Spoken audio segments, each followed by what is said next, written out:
Características de uma igreja que glorifica ao Senhor. E por isso estamos examinando a palavra, tentando compreender o que a Bíblia, que é a única fonte que nós temos, sobre como uma igreja deve viver para a glória de Deus, tem a nos ensinar. Apesar de ser o nosso alvo, nós sabemos que estamos aquém de viver plenamente para a glória de Deus. Nós não podemos sempre nos justificar nisso e usar como muleta, mas também, por outro lado, devemos reconhecer que nós somos falíveis, limitados e carecemos da glória do Senhor, e nessa realidade, infelizmente, erramos.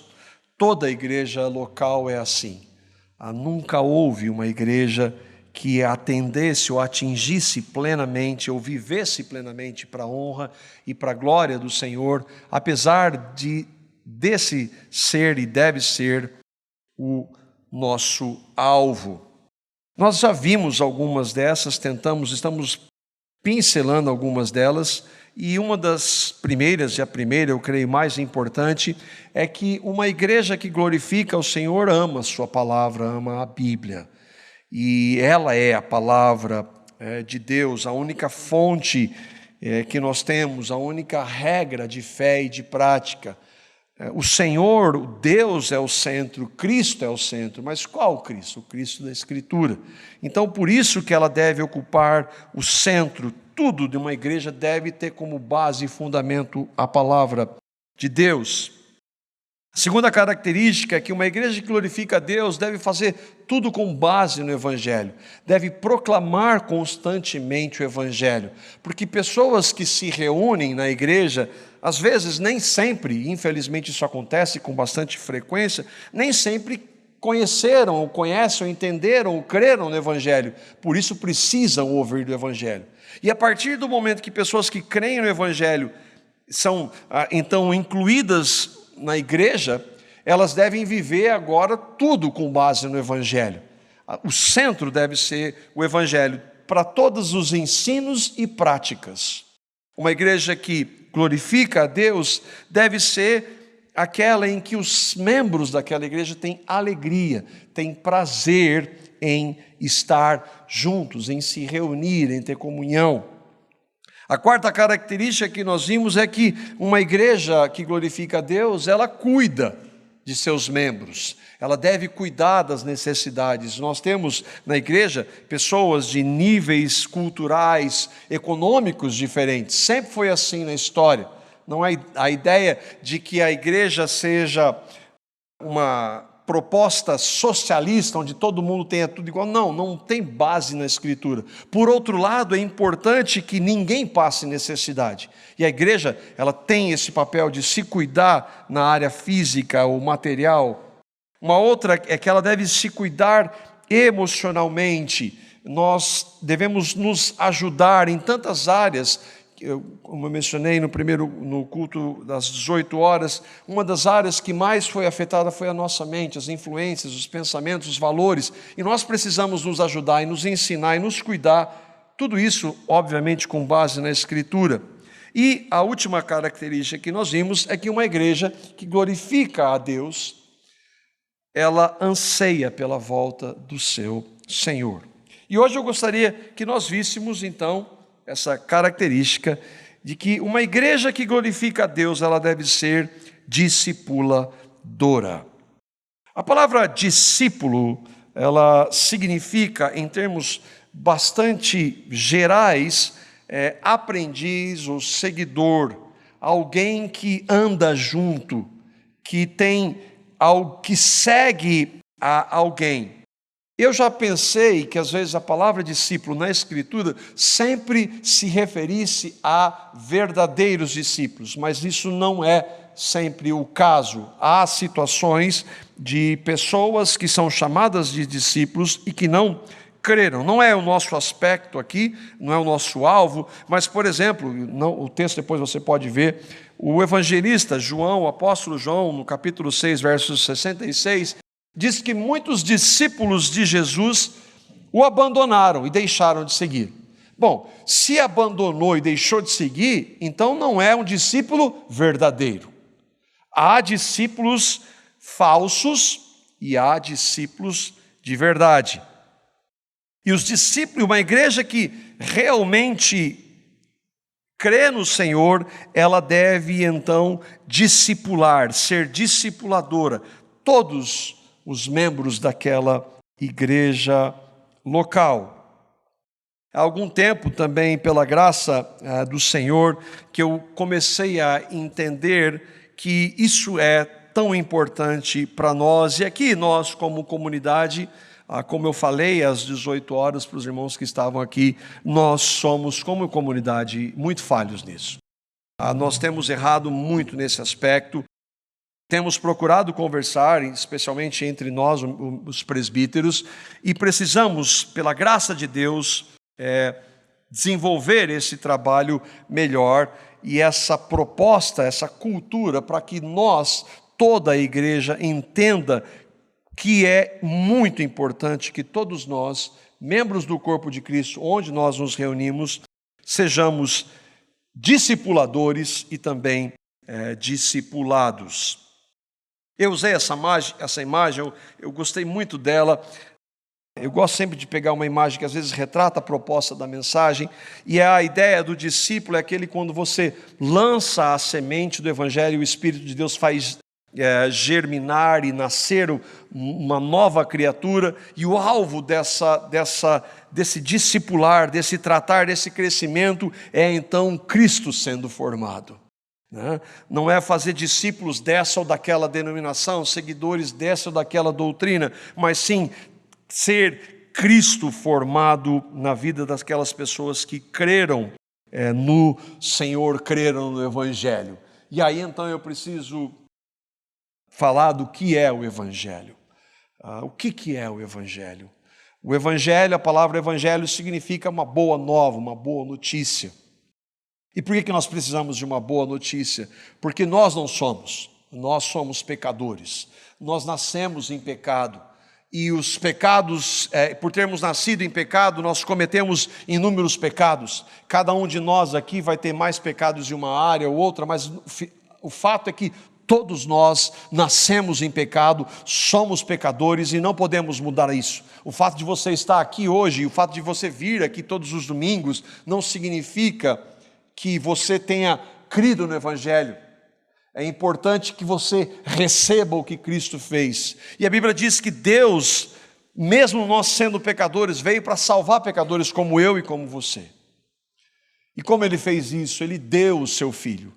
Deu Jesus, o seu Filho, Deus encarnado sem pecado, para morrer na cruz por pecadores como eu e como vocês. E como é que eu recebo o Evangelho? Todos aqueles que creram e que creem no que Cristo fez, por amor e absolutamente de graça, e o recebem, se arrependendo de seus pecados, recebem então uma nova vida, essa boa notícia, de que apesar de eu ser quem eu sou, de ser tão pecador, Deus me amou e deu o seu Filho, e se eu crer no que Ele fez por mim, naquela cruz, eu recebo então a vida dEle. Para a gente falar de discipulado, tem que começar por isso. Aliás, para falar de qualquer coisa na realidade cristã, nós precisamos começar pela base do Evangelho. E a minha pergunta para você é: você creu no Evangelho? Você tem certeza do que Cristo fez por você?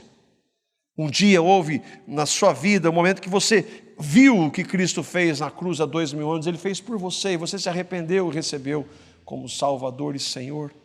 Essa é a maior necessidade minha e sua. E o meu desejo é que o Espírito Santo lhe revele isso, se você não crê. Dentro disso, para nós que cremos, Deus tem um alvo. E o alvo é o que Paulo diz lá no capítulo 4 de sua carta aos irmãos da Galácia, no versículo 19. O maior alvo de Deus para nós que cremos no Evangelho está descrito aqui. Gálatas capítulo 4, verso 19. Eu vou projetar os textos, mas se você estiver com a sua Bíblia aí, não deixe de conferir. Paulo diz assim: meus filhos, novamente estou sofrendo dores de parto por sua causa, até que Cristo seja formado em vocês.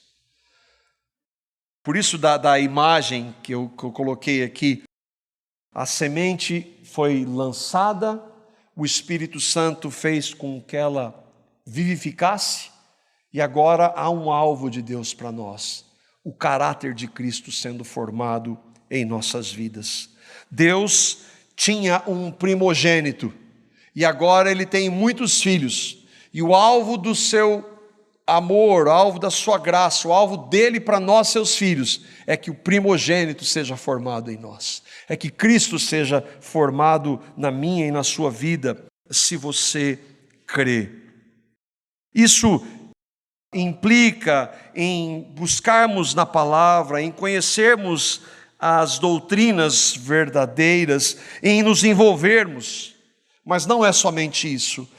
É andarmos com o Senhor, é estarmos cheios do Espírito Santo, é levarmos o morrer de Jesus, é andarmos em comunhão com Ele, é estarmos juntos, presos ainda à videira, comunhão com Cristo, para que Ele cada vez mais vá tirando tudo aquilo que não é da vontade dEle e substituindo pelo caráter dEle. É um processo para o resto da vida. E nós precisamos entender que esse é o alvo do Senhor para nós. O segundo texto que eu estava pensando é 1 Coríntios, capítulo 3, os versos 4 a 7.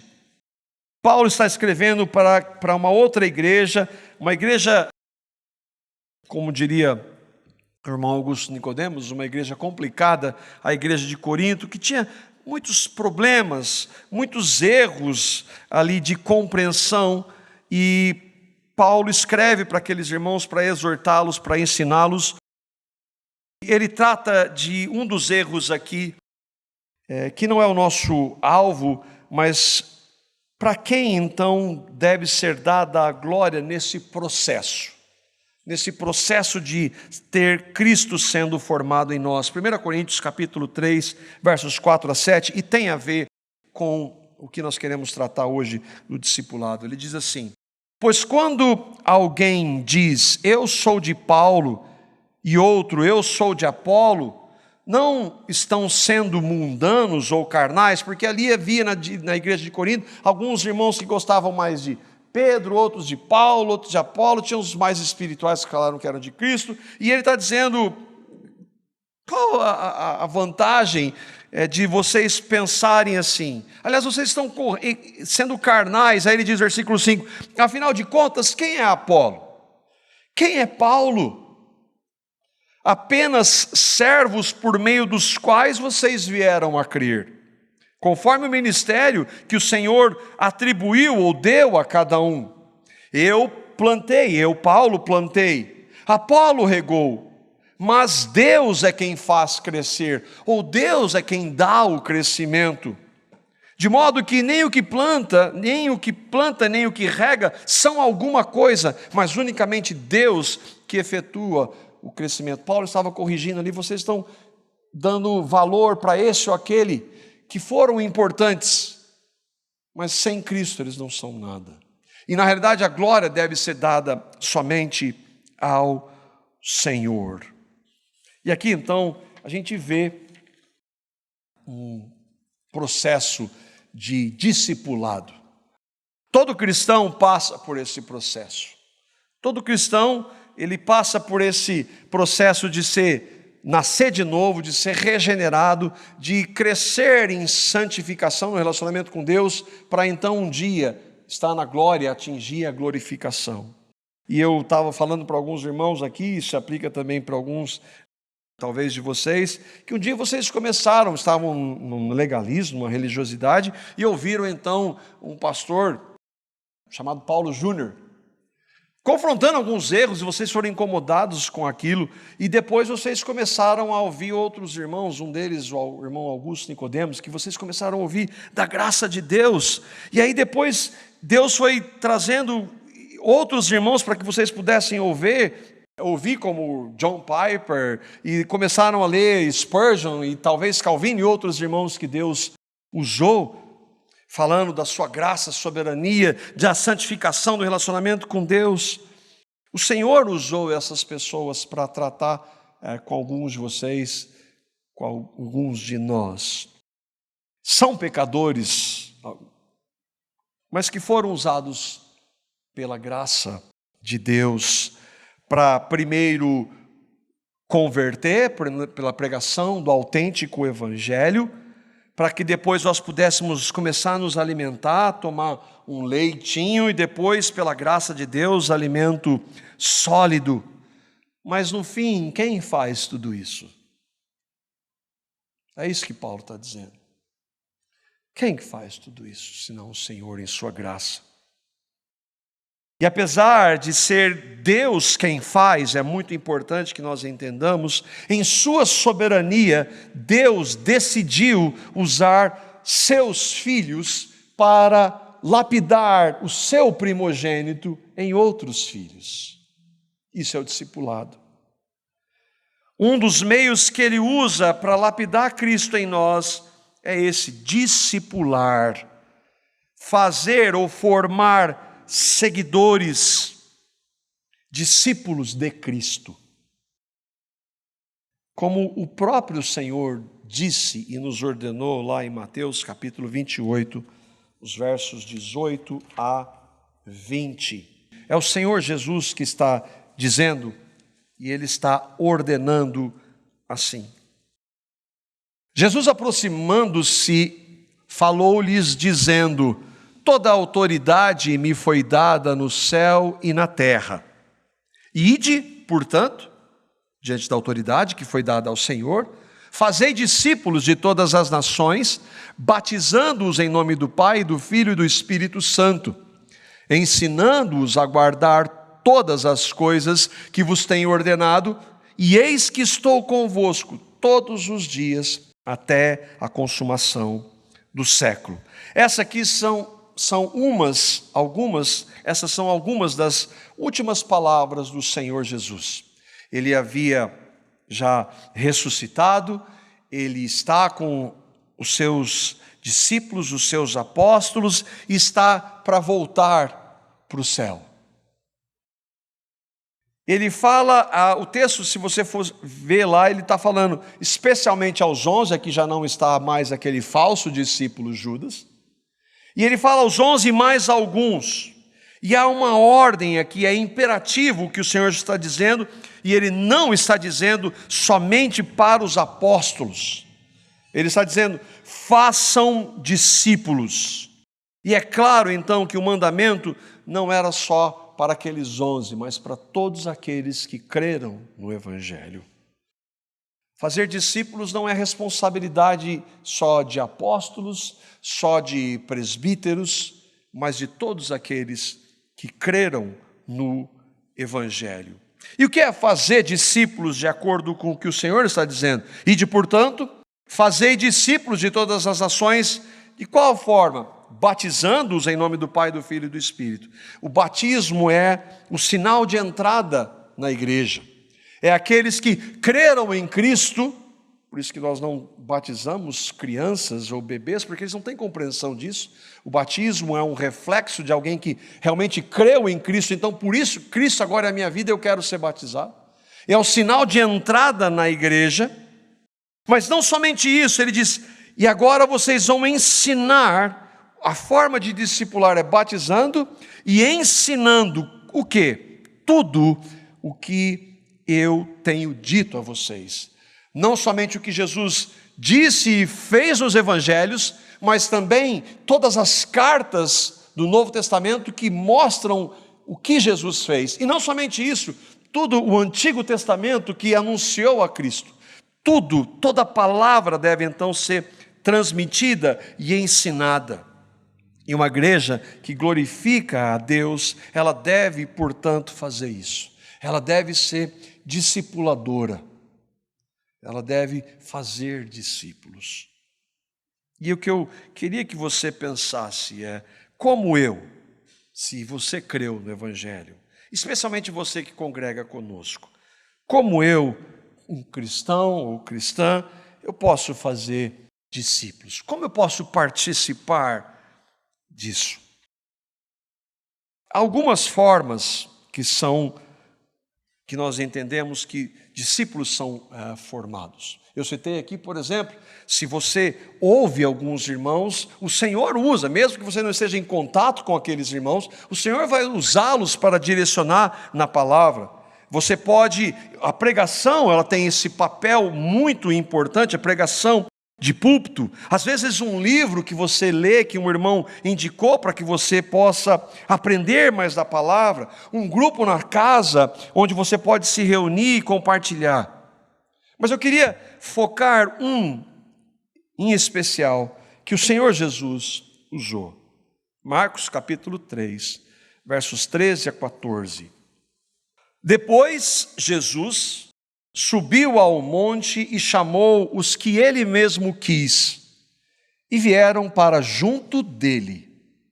Então designou 12 para estarem com ele e para os enviar a pregar.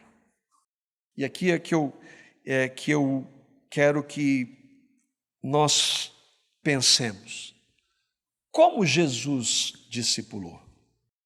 Nós sabemos que o Senhor pregou a multidões, ele falou para autoridades políticas, ele falou para autoridades religiosas, ele falou para grupos, homens e mulheres, ele falou e ensinou no templo, ele ensinou nas sinagogas, ele ensinou nas ruas, mas ele escolheu 12, ainda que, como nós vimos, um desses nunca foi genuíno, mas havia um propósito soberano de Deus em Judas Iscariotes. Os outros 11 foi com quem ele andou. E o que eu destaquei aqui, ele chamou eles para estarem com ele, eles vieram junto dele.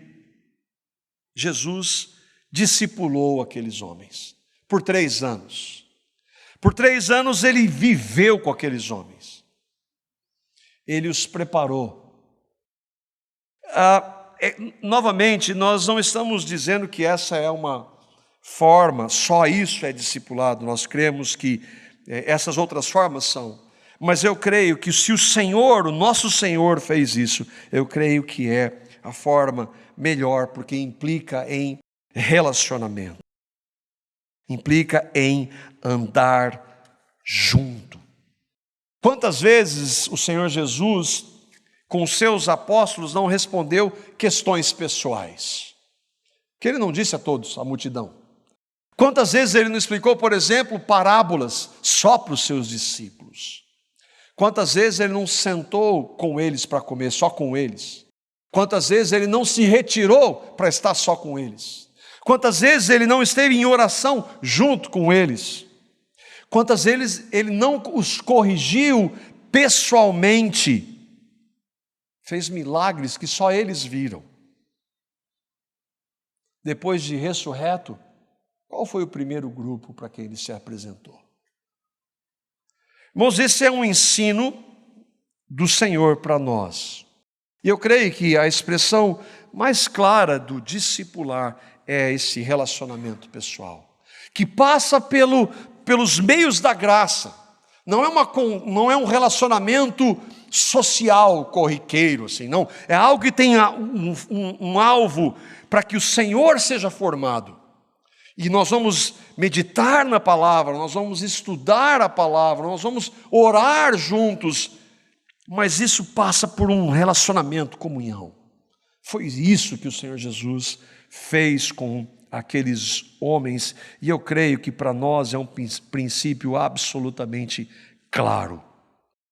Eu louvo ao Senhor, ainda que hoje, compreendendo um pouco mais, mas um pouco mais, porque ainda que nós não tivéssemos esse conceito do discipulado, eu tive um irmão que andou comigo e que me ensinou, que me corrigiu, que me exortou, que me, por exemplo, chamou para pregar a palavra.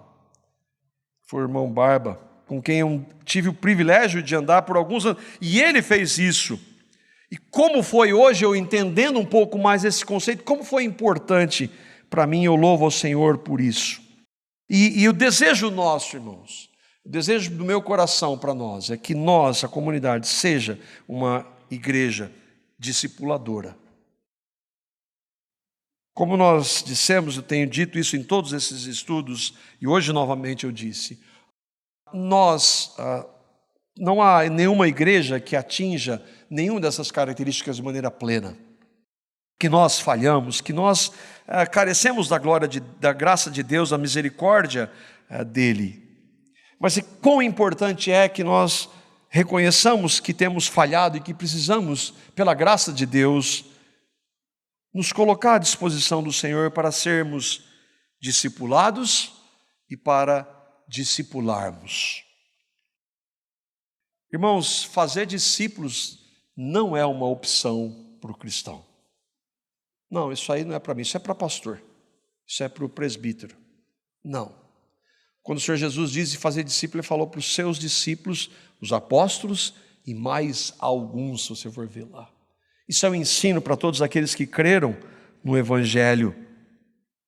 E aí então eu queria ver com vocês, dentro desse pincelar aqui, nós não vamos, obviamente, tratar a fundo do que é, mas algumas características e como é importante que cada um de nós considere isso. Eu queria ver com vocês 3 aspectos, e dentre esses 3 aspectos, algumas características deles. Primeiro, o ponto é o que se requer de um discípulo de Cristo. O que é requerido de um discípulo de Cristo? E é óbvio, o primeiro ponto, como nós falamos, é crer no Evangelho. Só podem ser genuínos discípulos aqueles que foram convertidos a Cristo, aqueles que creram de verdade no Senhor. Lembre, há falsos discípulos. Esses falsos discípulos, às vezes nós conseguimos identificar, às vezes não. Mas alguns sinais nós podemos ver. Um falso discípulo, ainda que ele esteja na igreja, entre aspas, ele nunca tem desejo pelas coisas espirituais. Ele não se envolve. Além dos domingos que ele vai, dos quais ele vai, falando que nesse momento, não estou falando desse momento que nós estamos vivendo, é um momento atípico, mas muitos desses vão quando dá, porque não é importante, não tem prioridade. Quantas pessoas são assim que se dizem discípulos? Mas então o que nós devemos fazer com isso? Com eles? Como não é possível identificar, nós devemos ter misericórdia. Misericórdia e pedir para que o Senhor trate, clamar ao Senhor para Ele tratar. Mas o importante é que para um discípulo, para que ele possa crescer e ser discipulado, é fundamental que ele creia no Evangelho. O segundo ponto é que ele deseje, é que ele cresça, porque é natural, a figurinha lá da semente, nasceu, vai crescer. Varia de pessoa para pessoa, mas vai crescer. É impossível alguém que tenha crido de verdade em Cristo não crescer em nada, não ter a sua vida transformada em absolutamente nada. Esse é um falso discípulo. Agora, aqueles que creem, eles têm um desejo. Eles manifestam um desejo pelas coisas do Senhor. Por quê? Porque eles foram de verdade convertidos, porque agora o Espírito Santo habita em suas vidas. Eu coloquei aqui que desejam crescer. A primeira carta do apóstolo Pedro, no capítulo 2, ele usa uma expressão que eu gosto muito de pensar. 1 Pedro, capítulo 2, versos 2 e 3, ele diz: como que deve ser esse desejo de crescer em santificação, de crescer nada mais é do que um relacionamento com o Senhor. Ele diz assim, 1 Pedro capítulo 2, versos 2 e 3, como crianças recém-nascidas, desejem de coração o leite espiritual puro, para que por meio dele cresçam para a salvação, agora que provaram que o Senhor é bom. Agora que você creu em Cristo, que você nasceu de novo, que você creu no Evangelho, cresça. Como? Deseje, aí ele usa uma metáfora do leite espiritual, deseje conhecer o Senhor, para que você possa crescer em salvação. Mas espera aí, eu já não sou salvo? Sim, nós já fomos, quando cremos em Cristo, justificados.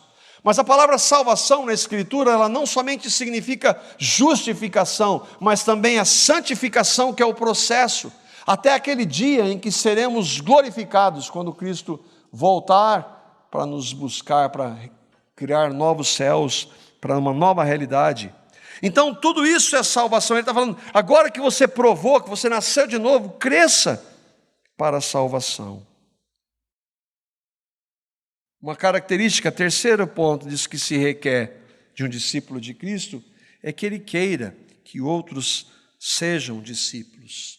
É que ele deseja, ele quer ajudar outros a crescerem no relacionamento com o Senhor. Lembra de Paulo falando para os irmãos da Galácia, sofrendo dores de parto por aqueles queridos, até que Cristo fosse formado? Era o desejo dele. É que eles crescessem num discipulado com o Senhor, é que eles crescessem no relacionamento com Cristo, e eles estavam sendo influenciados por legalismo. Paulo estava triste com aquilo, mas ele manifesta o desejo, e isso é para nós que cremos. Nós queremos que outros irmãos e irmãs cresçam no relacionamento com o Senhor, vivam com Ele. O segundo ponto é que o discipulado demanda trabalho. Discipular demanda trabalho. Não vai acontecer da noite para o dia, nem quando der ou sobrar um tempo. É necessário que haja uma disposição. E por que nós devemos fazer isso?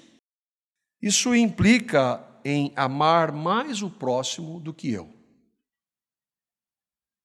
E aqui tem um ponto que eu compartilhei também. Nós, na comunidade, sempre defendemos a importância da família. E graças ao Senhor por isso. Isso é um princípio da Escritura, de cuidar bem da sua casa, primeiro. Mas eu creio que às vezes, e nós tendemos a isso, a esquecer do servir. Nós, às vezes, esquecemos de que temos que cuidar uns dos outros como igreja, como família em Cristo. Eu estava conversando com a minha esposa essa semana, e nós estávamos falando, por exemplo, nós havíamos conversado de receber irmãos, de convidar irmãos para estar juntos, de estar lá. Mas aí eu quero estar, mas tem minha família, isso. E aí, o resumo da ópera foi assim: nós sempre pensamos em nós, no que eu gosto. A pessoa que eu mais amo sou eu. E a minha esposa, eu quero que ela faça as coisas que eu gosto. E os meus filhos, eu quero que eles façam as coisas que eu gosto. E a igreja, as coisas que eu gosto. E tudo que eu gosto, que eu quero. Eu sou o centro. Mas quando nós cantamos, por exemplo, que Jesus abriu mão da sua glória, isso vai contra essa prática. Ele veio para servir. E nós, às vezes, usamos de algumas muletas para então não fazer o que deve ser feito. E aí, eu estou falando isso não porque o irmão está aqui, mas algo que eu aprendi com um grupo dos irmãos na igreja do Mark Dever, uma palavra que me marcou foi a proposta que eles chamam de intencionalidade. Ou seja, há uma disposição para fazer. Eu não vou esperar quando dá, se sobrar um tempo. Eu preciso fazer isso em obediência ao Senhor. Servir demanda disposição. Isso vai contra a nossa propensão, nós vamos ver, contra a nossa carne, que só pensa em nós. Irmãos, nós temos que lutar contra isso. A palavra é muito clara.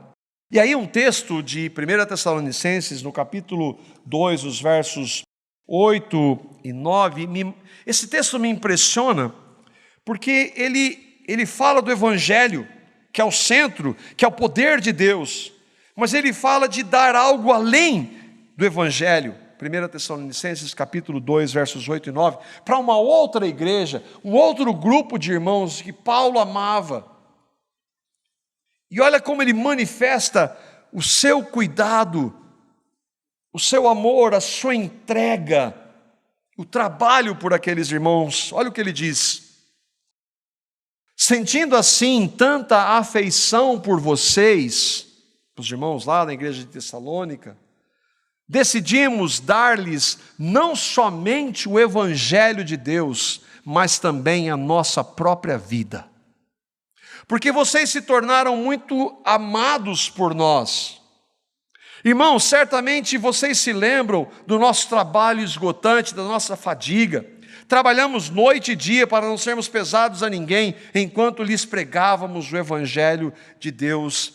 Cuidar demanda trabalho. Ah, mas eu não sou apóstolo. É verdade, não existem mais apóstolos. Mas e o princípio de servir? Eu poderia pegar vários textos na palavra que falam exatamente disso. Será que nós estamos servindo? Ou eu nunca posso? Ah, não posso. Será que nós não devemos reconsiderar isso? Na prática, discipular, quando fala de dar trabalho, significa investir. Investir tempo. Não é quando dá. Jesus chamou 12 para estar com ele e investiu tempo com eles. Andou com eles. E também Jesus escolheu 12 caras sem problema nenhum, né? Os 12 era top. Não. Jesus andou com eles. Viveu com aqueles homens. Jesus discipulou. Mas é Jesus. Paulo fez isso com Timóteo. Paulo chamou Silas, chamou Barnabé para andar juntos. João Marcos teve seu probleminha, mas depois lá no fim ele louva a Deus pela vida dele.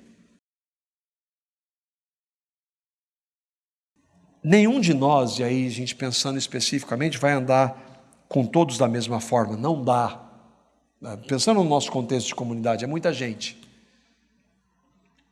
É por isso que nós precisamos que isso seja real para todos, para que todos andemos com todos, irmãos com irmãos, irmãs com irmãs, alguns irmãos mais maduros que possam andar com aqueles irmãos, para que eles possam ajudá-los, para que esses irmãos possam andar com outros irmãos. Isso é fazer discípulos de Cristo. Agora, é um problema para nós, é que há uma guerra. E é uma guerra interna. E é uma guerra contra a nossa carne. É a minha justificativa do eu. Mas eu não posso, mas eu não quero, mas eu não tenho tempo, assim não dá. Por quê? Porque eu penso assim. Irmãos, todos nós lutamos com isso. Nenhum de nós aqui está isento disso. E essa luta está lá, ela faz parte da nossa vida. Gálatas capítulo 5, verso 17. Quantas vezes já nós lemos esse texto? E eu coloquei o verso 20, que fala de uma das obras da carne, porque ele está falando de uma luta aí. E essa obra tem a ver com aquilo que nós estamos tratando. Pois a carne deseja o que é contrário ao espírito. E o espírito que é contrário à carne. Essa é a luta do cristão. É uma luta que vai se dar para o resto dessa vida. Eles estão em conflito um com o outro, de modo que vocês não fazem o que desejam. Eu quero fazer as coisas para mim. Eu sou o centro. Mas o Espírito de Deus está mostrando que eu fui chamado, eu fui salvo para servir. Mas eu continuo querendo as coisas para mim. Eu penso mais em mim do que qualquer outra pessoa. Só que o Espírito está tratando.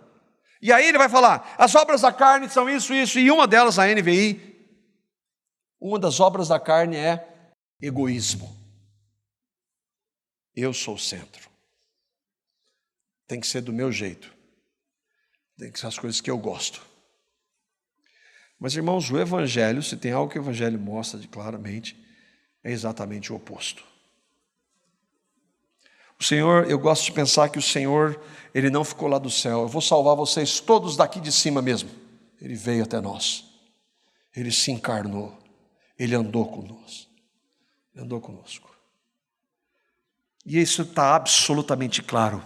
É assim que nós somos chamados para viver. Às vezes eu ouço de irmãos falando sobre o seu tempo, mas eu não consigo, irmão, mas é tão difícil. Desde quando você achou que fosse ser fácil? Irmãos, o tempo, por exemplo, devocional, de meditação na Escritura, de você ter um tempo a sós com Deus e somente com Ele, há uma luta, e vai sempre existir, nunca vai ser fácil. Olhe para a palavra, olhe para a história. E essa luta contra a carne vai se dar também em servir e cuidar do irmão, em andar com o irmão, em ter tempo para o irmão.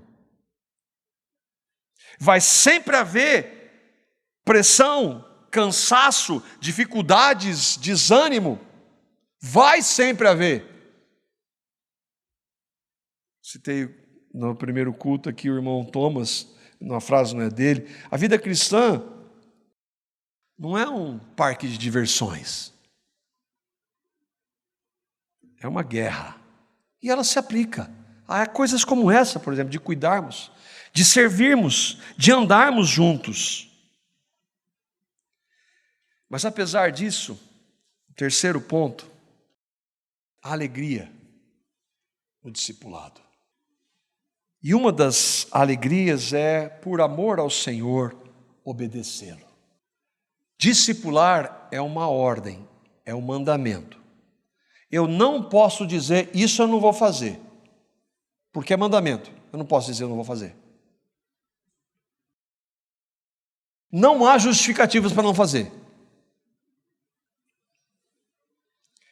Agora, a alegria é, João 14,15, é de fazer isso por amor. É de discipular no nosso contexto, que nós estamos vendo, por amor. João 14,15, olha o que o Senhor disse que é condição ou consequência de um verdadeiro amor por Ele. Ah, eu amo o Senhor. Se vocês me amam, obedecerão os meus mandamentos. Discipular é uma opção, é uma ordenança? É uma ordenança. Então, se você me ama, me obedeça. Senhor, eu não tenho condição. Paulo disse que tinha condição. Quem fez? Apolo? Quem fez? Eu faço. Só se coloque à disposição. Você vai ver se eu não faço. Algo que mais deve nos alegrar como cristãos é quando, pela graça, nós obedecemos ao Senhor. Pela graça. O pela graça não significa que não haja lutas. Eu já citei algumas vezes, citei no primeiro culto às 8. Nós tínhamos aqui, está no intervalo por causa dessa situação que nós estamos vivendo, um café da manhã, toda terça-feira, 6:30 da manhã. E nós tínhamos uma escala de alguns irmãos, e uma das vezes era que eu vinha fazer. O café às 6:30, o estudo da palavra 6:30 da manhã, tem que vir para fazer o café. Então, 5:20, 5:30 eu tinha que estar aqui. E quantas vezes, aquele frio, Senhor, a carne, né? Senhor.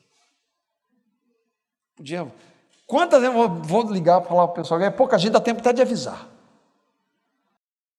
Quantas vezes a propensão para não fazer? Mas, irmãos, eu já falei isso e não é discurso de púlpito. Todas as vezes que eu vim, mesmo não querendo, mesmo desanimado, como foi bom.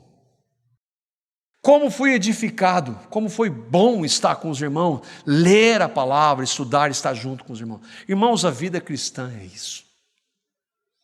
Essa luta vai acabar na glória. Nós temos a ideia de romantizar isso. Nós achamos que tudo vai ser maravilhoso. É maravilhoso, com luta. A alegria de ser usado por Deus para a sua glória. E quando você fala de desânimo, de luta, de você não conseguir fazer, de você estar propenso a não obedecer, mas quando pela graça a gente obedece, E mesmo sendo vaso de barro, o Senhor concede a graça de ver Ele agindo por nós, por nosso intermédio, para a glória dele. Não tem preço. Que alegria é ver irmãos sendo tratados, é ver irmãs se arrependendo e buscando o Senhor, e Deus transformando o seu caráter e fazendo o quê? Formando Cristo, e você ser um instrumento. Aí quando você pensa, que dificuldade, pois é, mas que alegria. Eu tenho tido o privilégio para a glória de Deus de ver o Senhor em sua graça transformando vidas. As dificuldades imagina se eu fosse considerar as dificuldades para o Senhor tratar com a minha vida. Ser usado por Ele. A alegria de ver o Senhor transformar vidas. Paulo falou de dar a sua vida. Não somente o Evangelho, mas a nossa própria vida para os irmãos de Tessalônica. E sabe o que ele vai falar depois desses irmãos? Capítulo 2 de 1 Tessalonicenses, lá nos versos 19 e 20. Lembra que ele falou, deu a própria vida, né? Das lutas que ele tinha. Mas olha o que ele diz aí nos versos 19 e 20. Ele diz: pois quem é a nossa esperança, a alegria ou coroa em quem nos gloriamos perante o Senhor Jesus na sua vinda, não são vocês? De fato, vocês são a nossa glória e a nossa alegria. É trabalhoso? Demanda trabalho? Sim, mas que alegria quando você vê Deus usando vasos de barro. E você é um desses vasos de barro. Paulo sabia que não era ele. Trabalhei muito mais do que os outros? Não eu, mas a graça de Deus comigo. Ele disse que ele era vaso de barro. Ele disse que eu sou coisa alguma, eu não sou nada.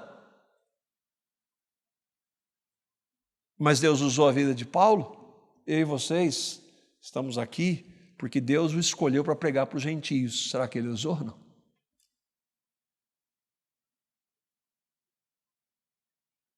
Se houver um Senhor, eis-me aqui, o Senhor nos usará e nos concederá a alegria de ver frutos para a glória dele. Isso é discipular. O desejo do meu coração, e hoje é um dos maiores erros nossos como comunidade, é que o Senhor transforme essa realidade. Como a gente, e você pode participar, você que congrega conosco. Se você está bom do jeito que está, eu espero que o Senhor incomode o seu coração. Que o Espírito Santo trate com você. Mas eu gostaria de crescer, de me envolver no discipulado. Eu quero que você se coloque à disposição, se você quiser, você pode me procurar. Tanto o irmão ou uma irmã, nós vamos conversar com irmãos e irmãs que podem caminhar juntos. Como eu disse, nós estamos num processo bastante incipiente ainda, mas eu creio que como é uma marca, uma característica de uma igreja que glorifica a Deus, e nós queremos ser, o Senhor pode fazer isso no nosso meio. Desenvolver isso para a honra e glória dele, que nós sejamos uma igreja que se cuida. Irmãos e irmãs que se amam e se cuidam. Eu quero ser discipulado, eu quero ajudar. Eu creio que eu quero me colocar à disposição e ajudar a discipular, a caminhar com alguns irmãos ou irmãs. Depois, se você quiser, você pode entrar em contato. Não precisa ser hoje, não. Os irmãos depois vão ter a mensagem, isso aí vai estar gravado. Podem entrar em contato. E a gente, pela graça de Deus, e só pela graça de Deus, se colocar à disposição dele para que ele faça no nosso meio para a glória dele.